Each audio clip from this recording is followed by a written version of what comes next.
Hey, I'm Geeky Pastimes, and in this video I'm going to explain to you why leaks and data mines and all of those sort of things are absolutely terrible, and not only should you not do them, which should be fairly obvious, but you shouldn't even really look at them or support them in any way. If you like the video, don't forget to like and subscribe, and let me know in the comments, what do you think of all this? Do you think there's ever a good reason for these things? I'm happy to have some kind of argument with people in the comments if you want. So, going right back to the beginning, when games first started, gameplay was the only thing that mattered. Games were just a sort of like a sport, where something where it was just a competitive thing, and all you were doing was trying to beat the other player, or eventually the computer. Then over time, people realised that games are more fun if they have context. Games are more fun if there's a story associated with them. And with any story, you need some sort of suspense, some sort of tension, and then some way of working up to a climax. So whether that's a conflict between two figures and you're trying to work out who's going to win, or whether it's a mystery and you're trying to find the answer to it, or whether there's just a problem and you're trying to work out how it's going to be overcome, you need something that creates some kind of tension, and then you need the payoff at the end, which would be the conclusion, the climax of the story. Now, for a player, if you're playing something that's challenging in some way, the story, the kind of idea of there being something you're working towards, a mystery to solve or something, is kind of what keeps you going. It's something that keeps you doing stuff, even if it's maybe not that fun parts of this game, if it's like challenging or something like that, it will keep you playing to try and work out what's happening at the end. Because the human brain hates tension, the human brain hates not knowing things. And really, with any story, the thing that you're trying to work towards is knowing what happens. Now, the real tricky thing with this is, our brains work in a kind of stupid way, where we understand that we want to know what happens. You start reading a book, you want to know what's going to happen at the end. You start watching a TV show where there's a bit of a mystery to it. You want to know what's going to happen. But there's also a part of your brain saying, don't just look up the answers. Because obviously we live in a society now where everybody can just find out the answer if they want. If you start reading a book and you want to know what happens, take you like 10 seconds on Wikipedia to find out what happens. You start watching a TV show and you want to think like, oh no, who's the person who caused this problem? How are they going to get out of this? Who else is going to appear? You could spoil it for yourself, but generally you don't, because you understand that the kind of tension, the suspense is really the interesting thing. Like, that's the thing that's exciting, that's the thing that keeps you going. And then at the end, when you get the reveal, it means so much more if you've had like weeks and weeks of waiting to see what it is. Obviously, sometimes it doesn't stick, sometimes it doesn't land it. You know, Game of Thrones built up to a climax that just fell completely flat on its face, but in general, you hope that it's going to be worth it. You kind of put your trust in the creators that it's going to be worth it. Now, with gaming in particular, the narrative of a game has started to stretch way beyond the game itself. People involved in marketing have gone from just having a poster saying, hey, play this game, it's pretty neat, to starting to build up a sense of anticipation around a game. The idea that often, especially with sequels, so things like Call of Duty and Battlefield and Halo, the idea that, okay, you know there's a game coming, but there's so much you don't know, and they can play on that, they can make a story out of that, they can sort of leave some teasers, and it could be stuff that doesn't really end up mattering that much. You know, what guns are in the new Call of Duty, what modes are in Battlefield, what maps are in Halo. It's not the sort of information that's like, makes sense to necessarily be kept under lock and key, but it gives the people creating these campaigns something to tease us with, something to put into reveal, something to surprise us with maybe, and something for us to look forward to and speculate on. Now, the speculation thing is a real problem at the moment. Obviously on the internet, you can't really speculate about anything for the future of games, because somebody's just going to say, oh yeah, well I saw this leak and it's this. And it's like, oh, brilliant, that's just ruined any fun that we could have possibly had with that. And it's very, very irritating. It's really annoying that you can't really talk, like on my streams, I can't chat about what's coming up in Call of Duty, what do I think is going to be in next season of Call of Duty, what's the next zombies map going to be, something like that, because somebody will come along and just say, oh, it's this. Sometimes they'll dress it up a little bit and be like, oh, I think maybe it's this. And it'll be so specific, and it was actually the thing that ends up happening. It's like, oh, okay, that was just a leak. That's just spoiled all of the fun that we were going to have. And the problem is that these leaks exist out there, and because there's so many people in these conversations, you can talk to your friends about stuff. You know, I can talk to Name Go and the Arrow and know that they haven't been looking for leaks and stuff like that, and we can speculate amongst ourselves, and that's fine, but I can't do it on stream. I can't do it with random people on Discord or on Reddit or something like that, or on Twitter, because somebody will just immediately tell us the answer. I've had it loads of times where Call of Duty have put out some sort of tease of something on their Twitter account, and I thought, oh, this is exciting, this is going to be fun. You know, like when they change their profile picture to some logo, and I say, oh, I wonder what this is, and then immediately people are like, oh, it's this. It's data mined. Like, we know what it is. It's like, well, That's no fun. Like, I don't actually want to just be told the answer. I want the suspense, I want the speculation, I want the build-up, and that's the thing that people don't understand, and they just immediately ruin it for other people. Now, the people that leak these things, I think I can boil down into kind of 4 different types of people. And there might be more on this, I might be oversimplifying it, but from my experience at least, these are the 4 types of people. Now, the first ones are the ones that I know the best because I did this for a couple of months, a year, or just over a year ago now. I did it for a couple of months while I was trying to find my feet as a content creator. It's something I tried and bitterly regret, and that's data mining. I wanted to find out stuff that was going to happen in Call of Duty because they weren't saying much, like nothing was really being released. There was no information about what was coming. We didn't have any Easter eggs for a season. So I was like thinking, okay, I want to know what's going to happen. And people were starting to say, oh, I think these things are happening. I found it in the files and I wanted to take a look myself. So I did. Now, data mining, for anyone who doesn't know, is unbelievably easy and simple. It's like literally a child could do it. And from my experience, most of the people who do it are children. You know, they're just kids who find these programs on Google, which let you look at the files, and you just look for a load of text strings, or you look for a load of textures or animations or file names, looking for something that you think, oh, that might be something that's unreleased. That might be a hint of something that's coming soon. It's incredibly easy to do, like there's no skill in it. And obviously the data miners like to create a kind of mystique about themselves, a kind of mystery, as if they're really cool hackers and they're doing something that not many other people can do, but they'll be really nice to you and give you some of the information they've found. And it's utter nonsense. It's like, literally, it's the equivalent of, imagine, and I've used this analogy lots of times, imagine you were at a bookstore for a midnight launch of a book. And, you know, and this is a thing I've done. Some people are really into reading. And so you go to a midnight launch of a book. And then imagine if one of the first people who got into the queue, the equivalent, you know, the first people to download the new Call of Duty patch, one of the first people in the queue went into the book and they used their elite knowledge to know the end of the story is probably near the end of the book. And so they buy the book first, they look at the end of the book, find out what happens, and then come out to the queue and say, hey everybody, good news, this is what happens, and then just shout it out to everyone. Those people would be reviled. You'd be like, what a bunch of idiots. That's horrific. They've just spoiled that for everyone. For some reason, when people do it on Twitter, they're like, oh yeah, that's awesome. Thanks for giving us these leaks. Thanks for giving us these data mines. And it's like, all they've done is read something in a way that requires no skill at all and then spoiled it for other people. And then you've got, you know, half the time they get it wrong and stuff like that, but that's neither here nor there, whether they get it wrong or not. It's the intention of the thing that matters. I hate the fact that I did this for a while. Thankfully, the only things that I ever actually managed to spoil for people was the fact that the Season 5 cinematic was going to have something to do with the stadium, you know, when the stadium roof exploded. That was the only thing that I think I was ever actually accurate with.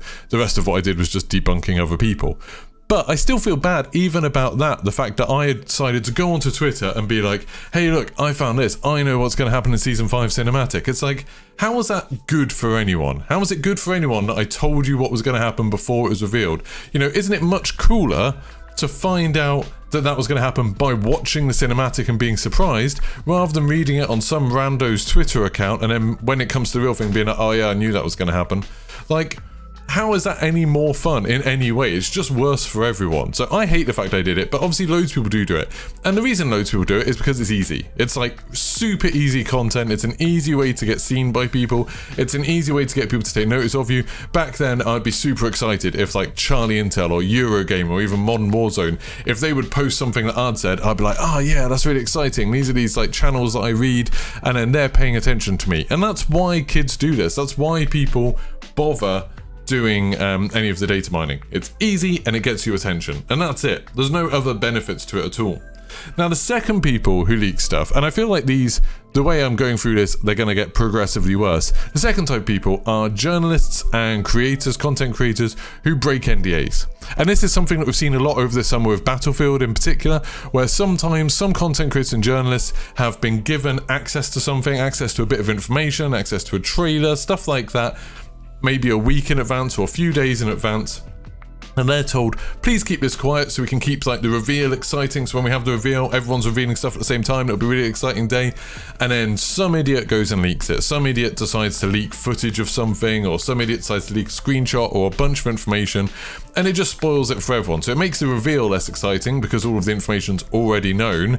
And when the Twitter account or YouTube or whoever puts the stuff out, it's less exciting in the way that they've presented it than it would have been if you just got it to reveal. It also spoils it for people like me who are smaller content creators who have been invited to these things, and it's super exciting that I've been given a chance to do some of that stuff, but obviously they're going to be less inclined to invite me to stuff like that in future if other people like me have leaked that stuff. If other people have broken the NDA, they're going to be like, oh, okay, well, we can't trust this many people. Instead, we're going to go back to our like small little group of people who we know we can trust. So it means like less people get chances to be a part of this kind of stuff.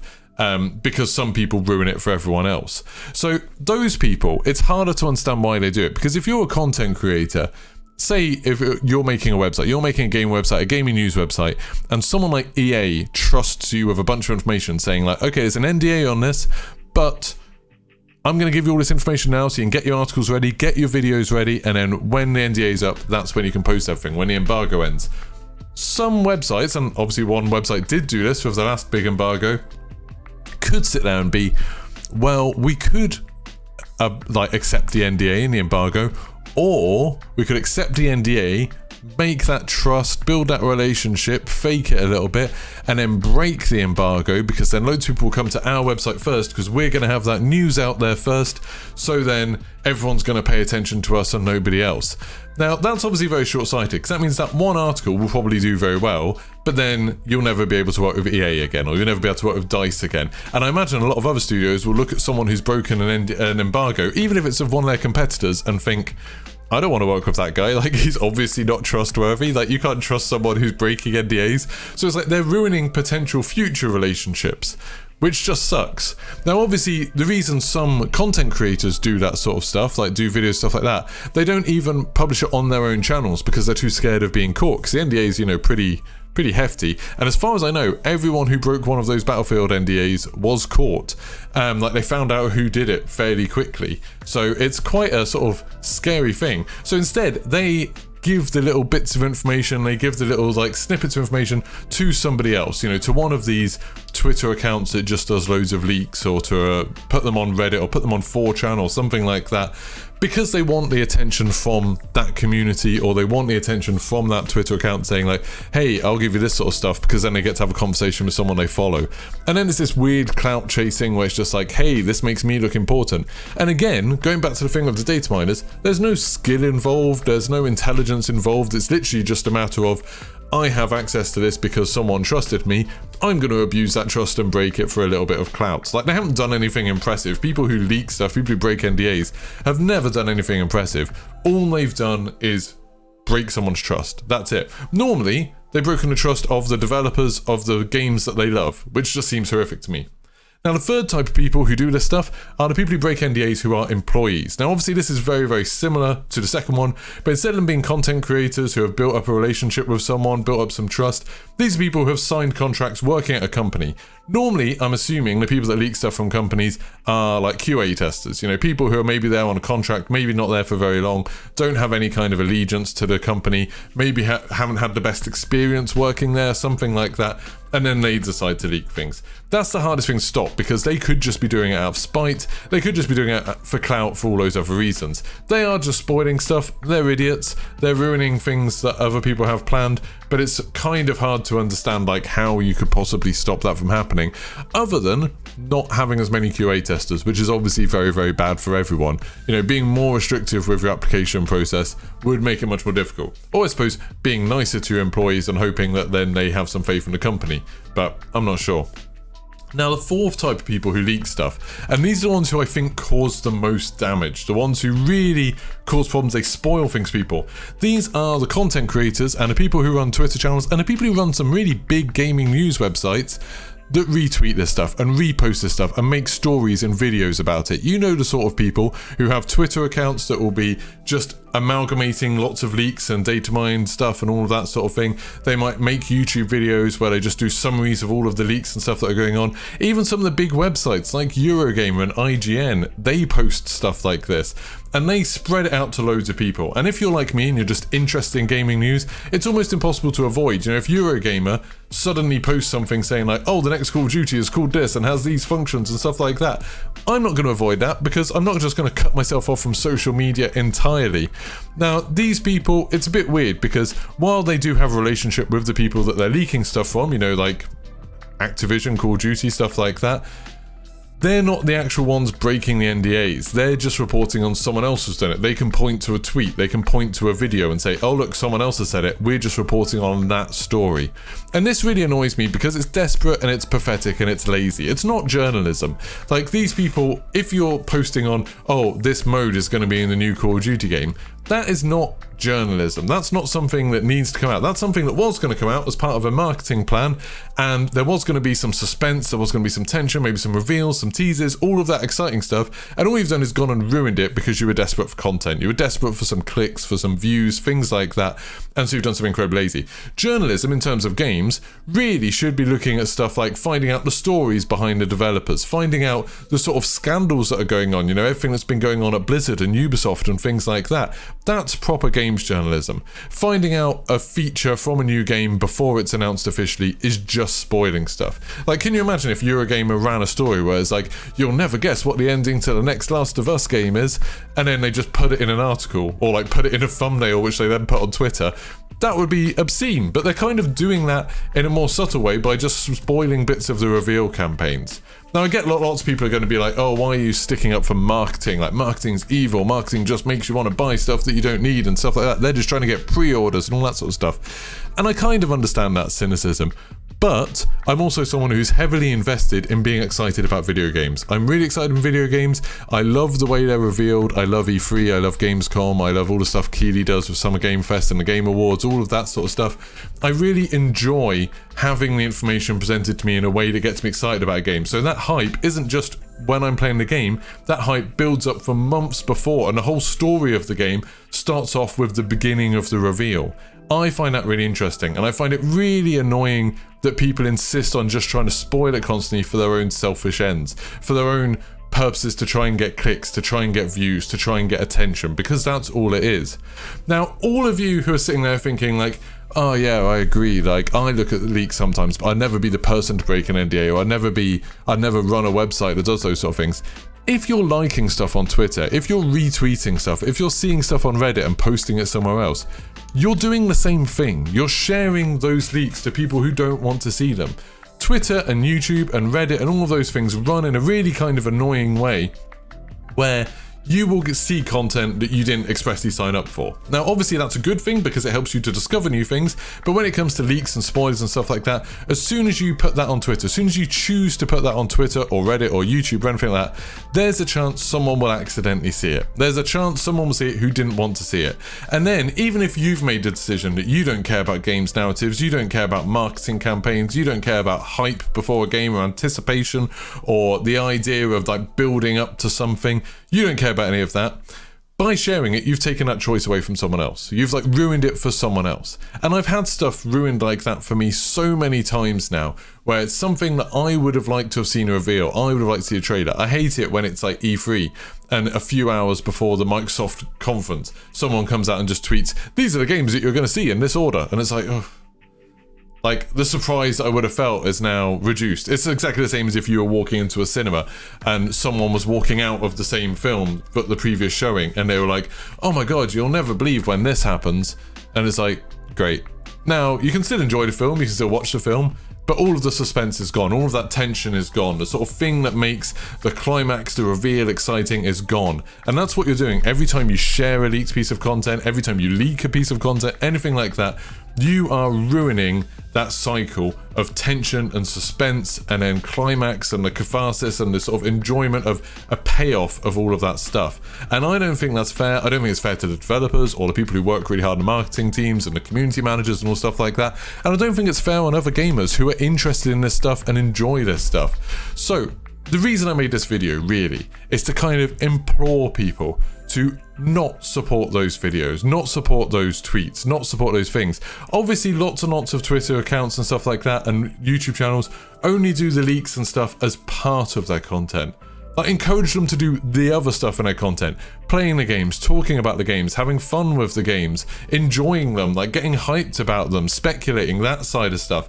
That all stuff is way more interesting than them just spoiling stuff for you a few months in advance because you're impatient and you can't wait, you can't deal with the suspense and the tension and the finding stuff out when you're meant to.